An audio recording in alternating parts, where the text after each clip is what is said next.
Originali. Bentornati all'appuntamento con Lingue Originali del venerdì sera, quello in cui Marco Piovaz legge per voi in lingua inglese. Questa settimana la seconda parte del monologo Miss Fozzard Finds Her Feet di Alan Bennett, tratto da Talking Heads. Buon ascolto. It was just that bit warmer today, so I thought if I went along in my mustard denimek, I could team it with my ancient peep-toe sandals that haven't had an airing since last summer when I had a little run over to Whitby with Joy Poyser. Well, Mr. Dunderdale couldn't get over them. Said he'd not seen a pair like them in 15 years, and that in the support they gave to the instep, plus the unimpeded circulation of air via the toe, no more sensible shoe had ever been devised. Made me parade up and down the room in them, and would have taken a photograph, only he couldn't put his hands on his Polaroid. Anyway, I'm taking them along so that we can do it next time. Wants me to go fortnightly until my tinier pedis yields to treatment, but he's going to do it for the same fee. And now that I'm back at work and we've got Miss Molloy coming in to see to Bernard, there's no problem.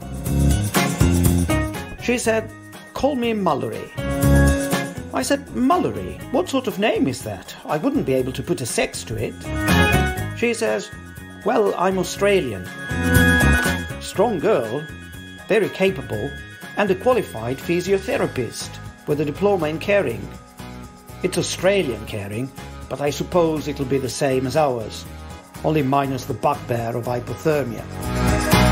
Ideally, I would have preferred someone older, or someone less young anyway, only we weren't exactly inundated with applicants, which surprised me, because I'd have thought it would have been a nice little sideline for a pensioner, though they'd have to be able-bodied. She chucks Bernard about as if he's 2 half-porth of copper. Hails from Hobart, Tasmania, originally. I suppose England offers more scope for caring than the bush, and she and Bernard seem to hit it off. Says she likes his sense of humour. I said to Joy Poisoner, "News to me. I didn't know he had one." Mind you, it's bearing fruit, as movement's certainly coming back. He can hop up and down the stairs now, more or less under his own steam. And speech too, because of course with him having company all day, he gets the practice. I was telling the whole saga of the stroke to Mr. Dunderdale as he was tackling a patch of hard skin. He said, "What did Bernard do, Miss Fozzard?" I said, "Not to put too fine a point on it, Mr. Dunderdale, he was a murderer." He said, "Oh, that's unusual." I said, "Well, he was a tobacconist, which comes to the same thing. Sweets and tobacco, a little kiosk in Headingley." He said, "Yes, well, sweets and tobacco, it's a lethal combination." I said he smoked, he was overweight, and he certainly liked to drink.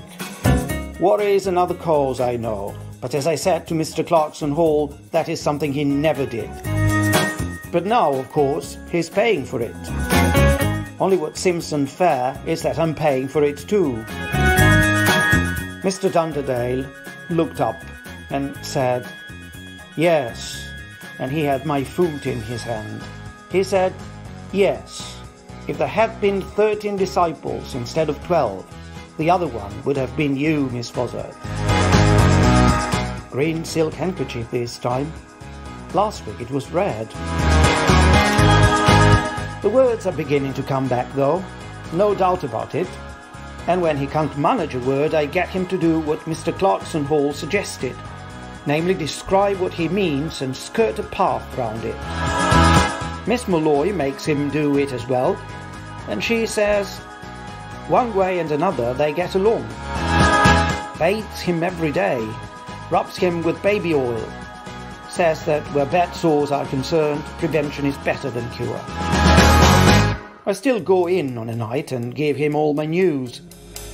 Mr. Dunderdale had been saying that it was a pity evolution had taken the turn that it did, because if it hadn't, we might have found ourselves making as much use of our feet as we do of our hands, which in the present economic climate might have been just what's needed to tip the balance. Miss Molloy said, "That's interesting." Only Bernard just groans. Personally, I'm surprised she can put up with him, but she says that by Australian standards, he's a gentleman. I hear them laughing. Soft furnishings, we're always a bit slack first thing, so I'll generally do a little wander over into floor coverings and have a word with Estelle Metcalf. I wish it was housewares we were next to, as that would make it Joy Poyser. Because Estelle's all right, but she's a bit on the young side. Big glasses, boyfriend's one of these who dress up as cavaliers at the weekend. I said to her this morning, "Shiatsu." She said, "Come again?" I said, "Shiatsu, what is it?" She said, "Is it a tropical fish?" I said, "No." She said, "Is it a mushroom?" I said, "No." She said, "Is it Mr. Dunderdale?"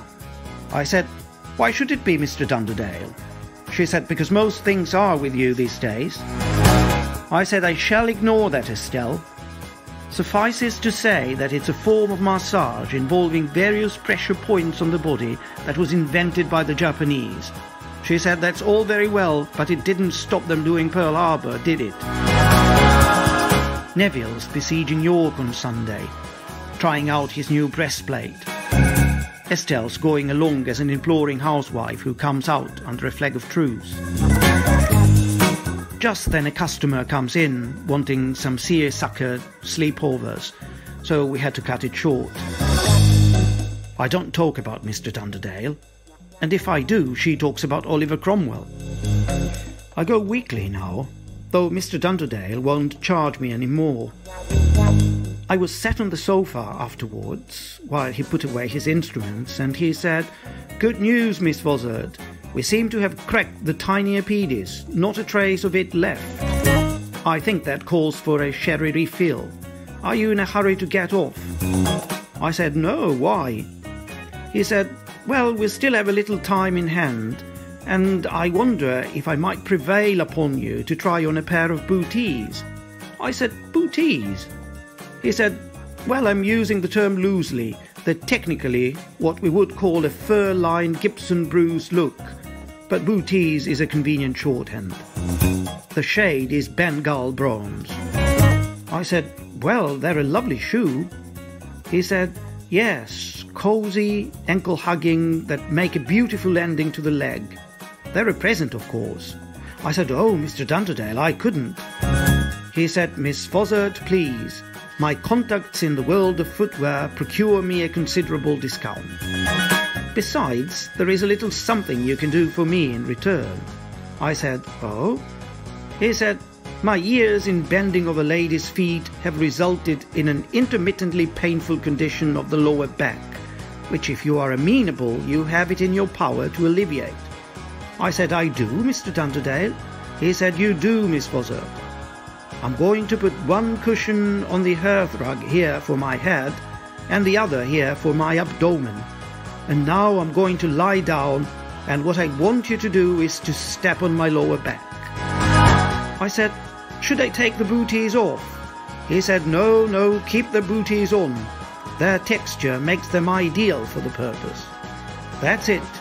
Steady yourself by holding onto the edge of the mantelpiece if you want." Then he said something I couldn't hear, because his face was pressed into the carpet. "What was that, Mr. Dunderdale?" I said, "Excellent, Miss Fozzard. You may move about a little if you would care to." I said, "I'm anxious not to hurt you, Mr. Dunderdale." He said, "Have no fears on that score, Miss Fozzard. Trample away." I said, "I feel like one of those French peasants trading the grapes." He said, "Yes, yes, yes." I said, "Do you feel the benefit?" He said, "Yes, yes I do, thank you. If you don't mind, Miss Fozzard, I'll just lie here for a little while. Perhaps you could see yourself out." So I left him on the hearthrug. When I got back, Bernard is sitting on the sofa with Miss Molloy, both of them looking a bit red in the face. "We were just laughing," Miss Molloy says, "because Bernard couldn't think of a word." "Well," I said, "he must learn to skirt round it." "Oh, he did that all right," she said, You're an expert at that, aren't you, Bernard? And they both burst out laughing. Mr. Clarkson Hall's very pleased with him. Says he's never known a recovery so quick. Says he didn't have the privilege of knowing Bernard before, but he imagines he's now quite like his old self. I said, yes, he is. After Miss Molloy had gone, he comes in here while I'm having my hot drink and says he's thinking of opening the kiosk again and that Mallory is going to help him. I said, does Miss Molloy have any experience of sweets and tobacco? He said, no, but she's a fun-loving girl with a welcoming whatever it's called, and that's half the battle. Note from Mr. Dunderdale this morning, saying his back is much better and that he was looking forward to seeing me next week. Estelle suffers in the back department, the legacy from once having had to wield a spare pike at the Battle of Naseby. So I was telling her all about my helping Mr. Dunderdale with his, only she wasn't grateful, just giggles and says, oh, still waters. Floor coverings. They ought to have somebody more mature. She really belongs in cosmetics. A Lingue Originali, Marco Piovaz ha letto per voi in lingua inglese. Lo ritroveremo su Caffè Italia la prossima settimana, venerdì, sempre alle ore 22. Ma Lingue Originali è in onda anche il sabato con Nadia Meroni, con la lettura in lingua tedesca, e la domenica con Barbara Marchand, per quella in lingua francese. Vi ringraziamo per l'ascolto e vi diamo appuntamento a Lingue Originali fra 7 giorni, sempre su Caffè Italia, la radio e il podcast dall'aroma italiano, e non solo.